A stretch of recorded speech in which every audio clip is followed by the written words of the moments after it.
Hello tourmates! Magandang araw po sa inyong lahat.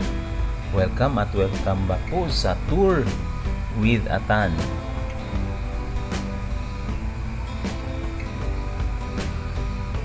Okay, ang topic po natin ngayon ay tatlo. Bali, pag-uusapan po natin itong speed limit ng Davao City, which is na ipatupad na nga earlier this year. And then pangalawa, itong ginagawang speed radar detector ng Davao City. So, bagong technology to na ipapa-implement dito sa Davao City. And then lastly, yung update naman sa Davao MAA flyover project. So, sa ngayon, nandito tayo sa diversion road ng sa may Matinapangi area. So paakyat tayo dito ng Mount Laste, o yung tinatawag nilang Mount Laste na mga bikers. Paakyat ito ng hilltop o kung papunta ka rin ng Shrine Hills.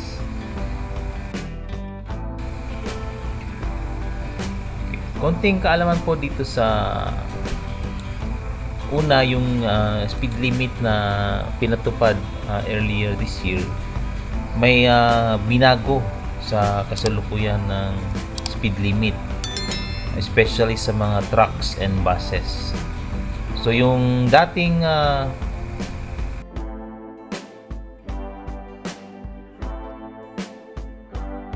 60 km/h na pinapatupad sa area ng highway, so outside the center of Davao City, like bandang Turil na, and then bandang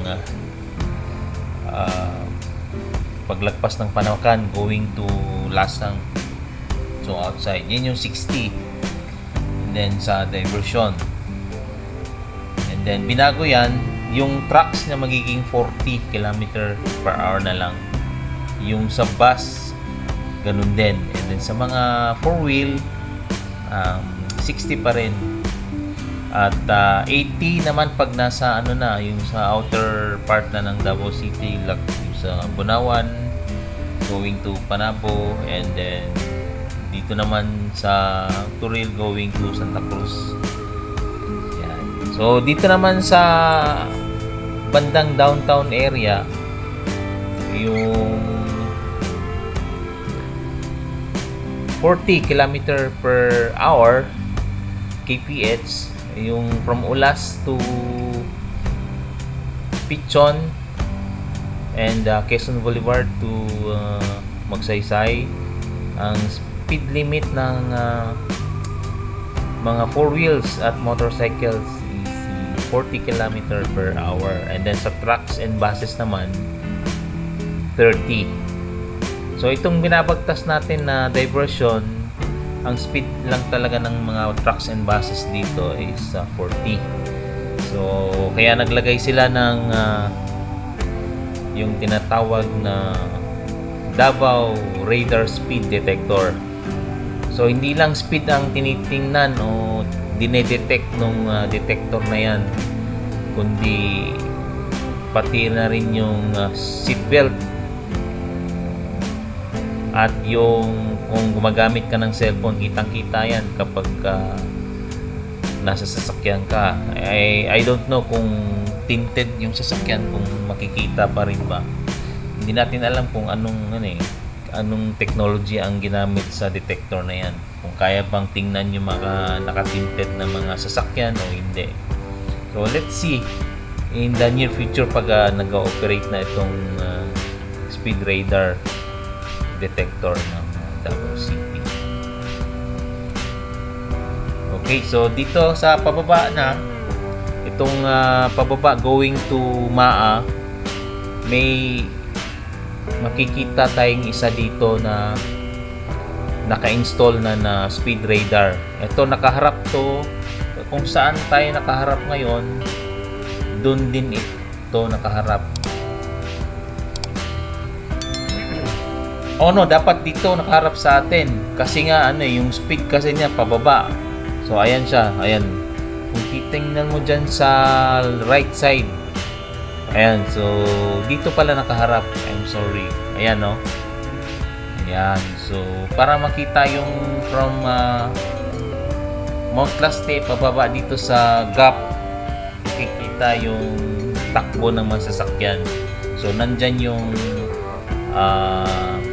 speed radar nakaharap, so pababa siya. And then sa bandang unahan sa may gap na mismo meron ding isa pa. I don't know kung tapos na ba ngayon, kasi nung dumaan ako itong dinaanan natin, wala pa yung camera, poste pa lang na nakalagay. So medyo malapit-lapit na tayo. Ayan, itong way na to papunta tong northbound. So galing tayo ng Matina-Pangi southbound, papunta tayo ng northbound. And then kung mapapansin nyo dun sa bandang kanan, may mga kalsadang inaayos yung isang lane. And although hindi naman nakakaabala sa traffic, ongoing o tuloy-tuloy naman yung takbo ng mga sasakyan. So dito sa bandang kanan uli, merong isa pa. Ayan, abangan natin. So ayan. Ito, ayan. Wala pa yung camera, poste pa lang. Ayan, no. Wala pa ako nakikitang camera o yung detector na ikinabit. Poste pa lang. So hindi pa talaga totally finished at hindi pa operational. Kasi wala pa rin namang ina-announce ang city government na operational na ang speed radar system o detector system ng Davao City. Okay. So dito naman tayo sa update ng Davao City MAA flyover project. So bibigyan ko lang kayo ng konting information about dito sa ginagawang Davao MAA Magtuod flyover project. So meron itong 1.6 billion na project cost. And medyo malapit-lapit na tayo. Ayan. So hopefully kapag natapos to, malaking itulong ito sa mga sasakyan na dumadaan dito sa diversion road. Ayan. Ito na yung last na poste o anong tawag dito, pier cap. At dito banda sa may south part ng flyover, wala pang kinakabit na girder. Ito yung pangalawang poste. Then pangatlo, ayan, pang-apat. And so pang-apat hanggang sa corner ng MAA intersection. Ito, pang-lima pala. So, 5 poste mula dito sa southbound papuntang north hanggang intersection ng MAA. And then, dito naman, yung pagtawid ng MAA diversion intersection, meron ng naka-install na girder. Hanggang doon na yan, pababa dun sa dulo nitong flyover. Ayan. So napapansin natin this year mas bumibilis yung o tuloy-tuloy yung construction nitong flyover. Ayan, no, nakakabit na ito. 1, 2, 3, 4, 5. So 5 poste rin ang nakakabit. O ano bang tawag dyan? Pier cap.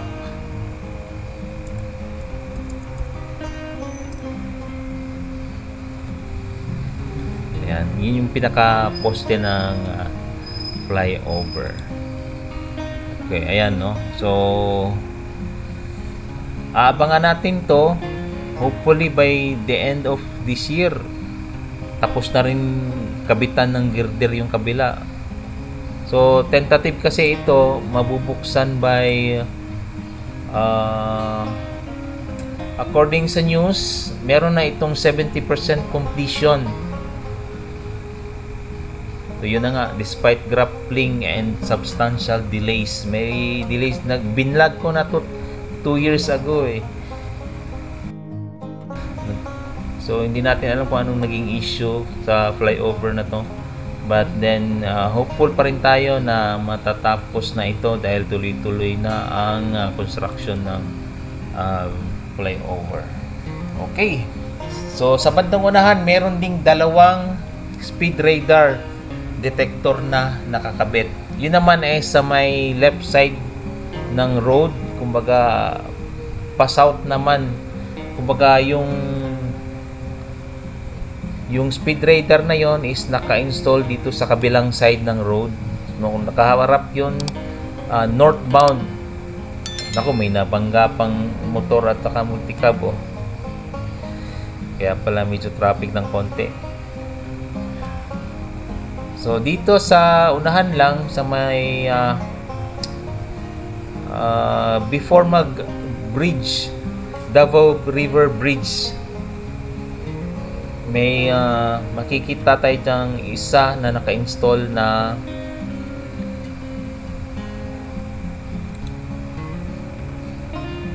Davao radar speed detector. Ayan.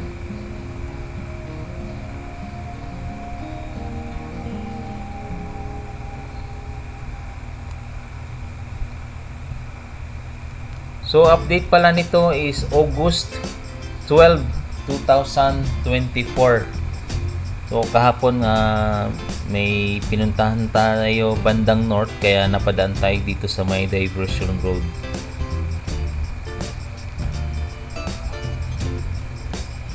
Ayan. So medyo traffic dito kasi nga yung galing ng MAA, ito yung MAA bypass road. Nagkakaroon ng volume dito at traffic niya, may CTTMO na nagmamando ng tao. Ayan, before sa bridge, tingnan natin kung before ba sa bridge, baka nakalimutan ko lang. Tingnan natin. So malapit na tayo sa bridge. Itong diversion road is mayroong 6 lanes. Ayan, ito na. Sa bandang kaliwa, mapapansin nyo itong speed radar nakaharap dun sa northbound. Kung yung mga galing ng buhangin, tuba ng MAA, ayan, madadaanan. Ito yung binabantayan ng speed radar. And then, after sa bridge, yung paakyat na sa El Rio, meron din isa na naka-install. Ayan, itong after sa bridge, itong kaliwa, ito yung papuntang Jade Valley na kalimitang binabaha pag nag-overflow ang river.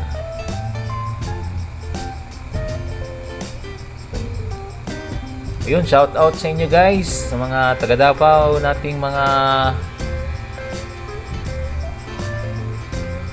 friends dyan, mga kapwa ko, mga Davao vloggers. Shout out sa inyo lahat.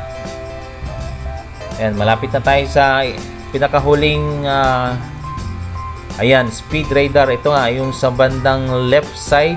Ayan, ito yung nakaharap dun sa north.